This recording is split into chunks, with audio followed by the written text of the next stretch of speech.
Last winter we were out running around the snow, and two things were going on. I had a heater blower motor switch that was getting worse, and it finally quit on me, so I had to put a jumper wire on the heater blower.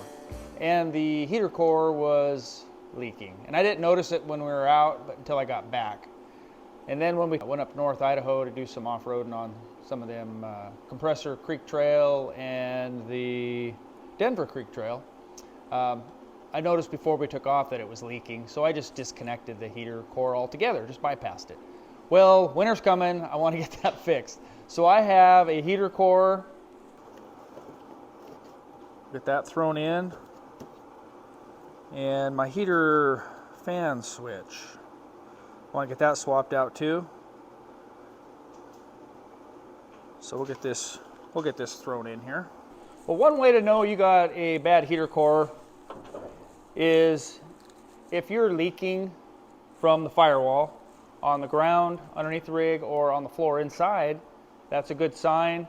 If you're just losing coolant in the radiator, that's something you should consider. You know, it could just be a water pump weeping, but it could be that you're losing coolant out of your heater core.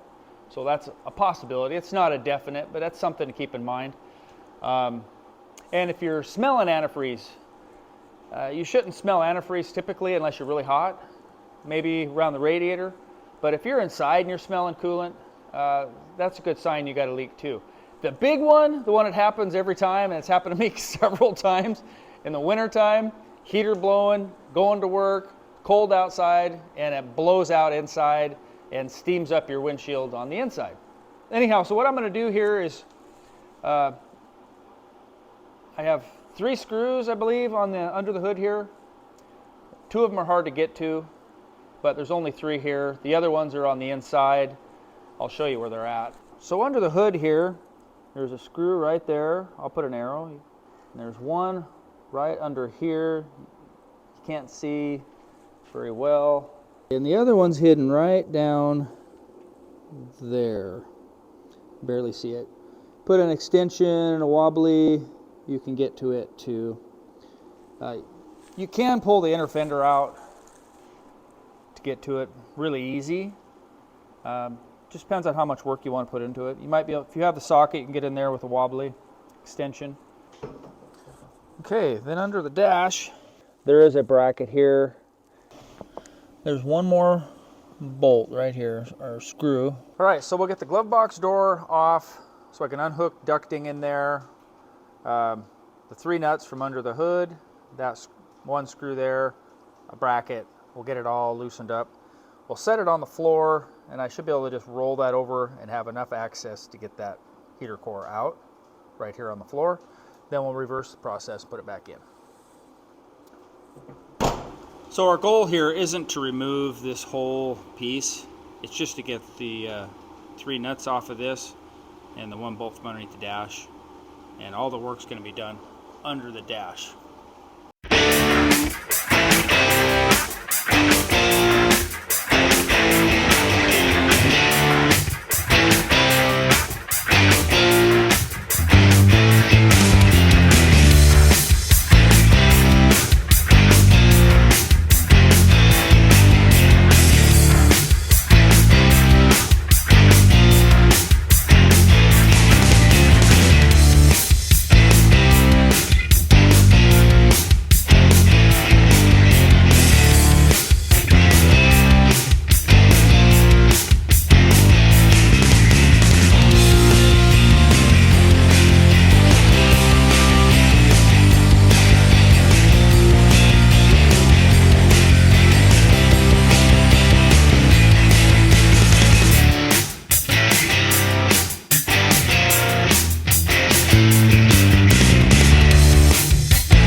Okay, after a little wrangling, I got this out of here.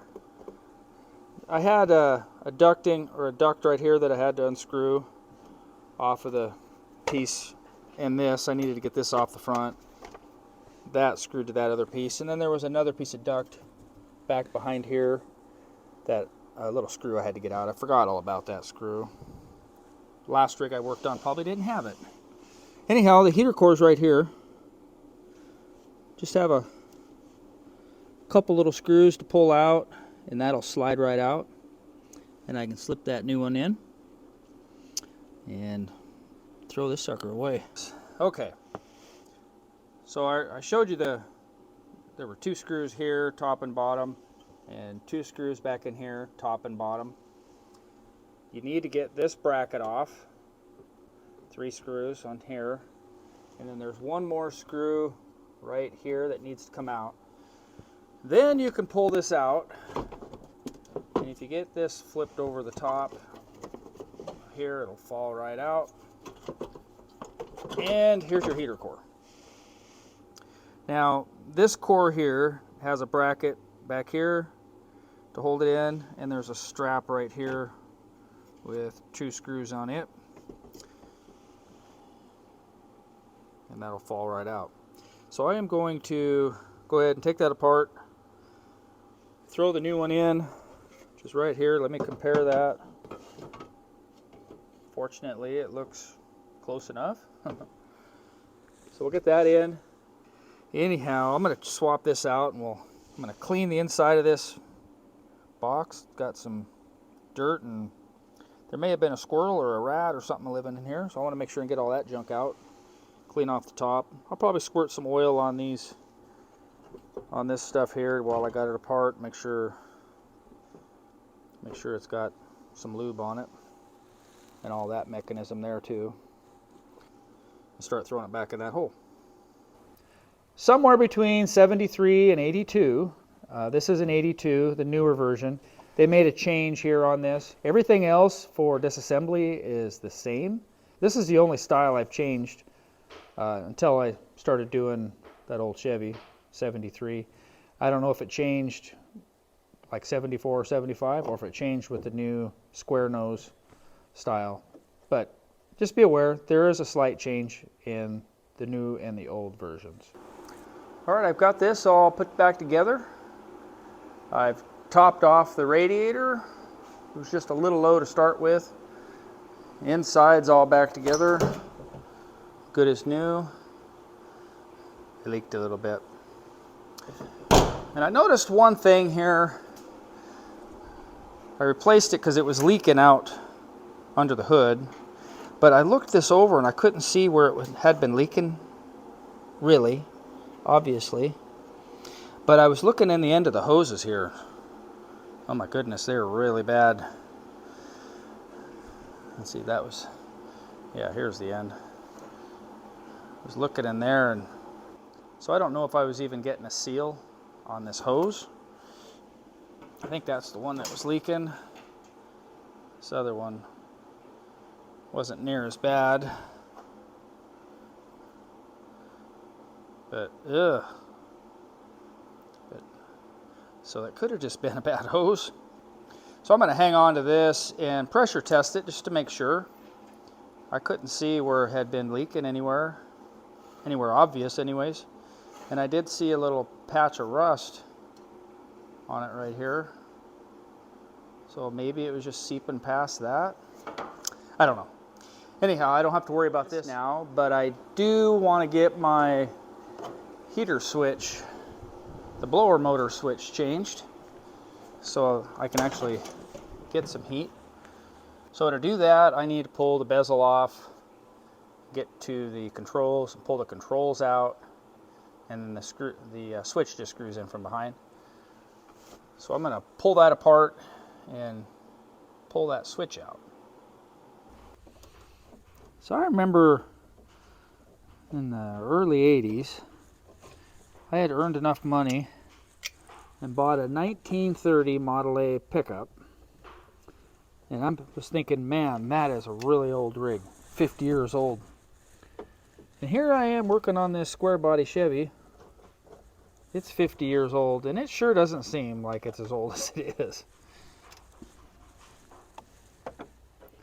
Maybe because I'm getting older? I don't know. I'm in my 50s. I don't seem that old to me.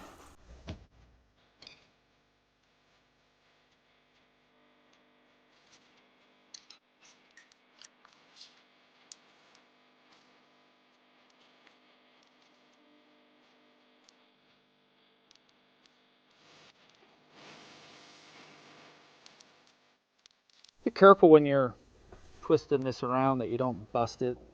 The newer ones are all plastic. They'll break real easy. This older one's got a metal base behind it, but this is plastic here and can break. You get this situated here like that, you can get these 2 screws. So it's just 2 screws, one here and one here. And we just unplug it, slip the new one in, plug it back in, and put it all back together.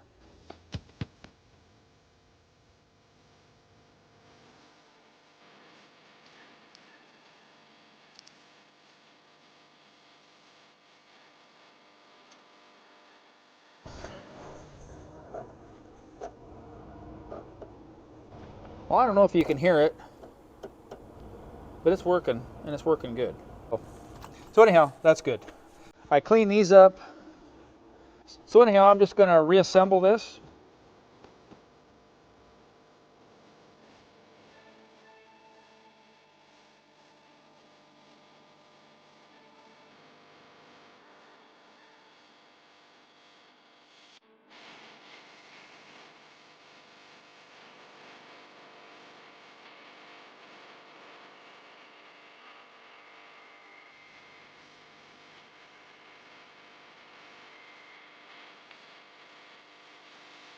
There.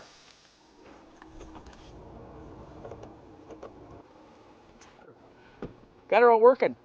I was having a little issue trying to get my blower motor working, and I checked all the fuses and checked everything and found out I had unplugged the blower motor last winter, and I forgot all about it. I was bypassed it and I just forgot. So anyhow, blower motor's working, new heater core, should be really good for winter. And I'm gonna wrap it up right here. Thank you so much for watching, I appreciate it. And we'll catch up with you guys later. Bye.